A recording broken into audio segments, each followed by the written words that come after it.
Zero కణాలు అయితే కొంతమందికి వీర్యాణులో కణాలు ఉండొచ్చు. సో, ఇట్లా ఉంటే చాలా మంది భయపడతారు.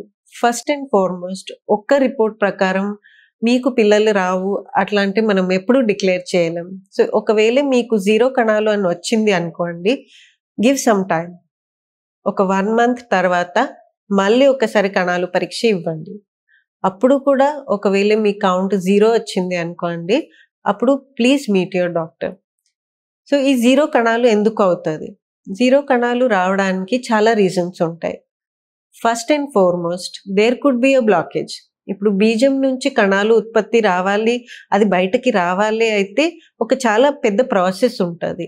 సో, ఒకవేళ బీజంలో ఉత్పత్తి ఉంది అనుకోండి, కానీ కణాలు బయటకి రావట్లే.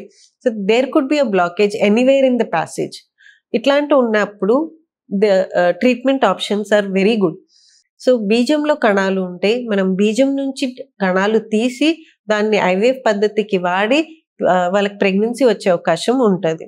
So, they can have their own biological child.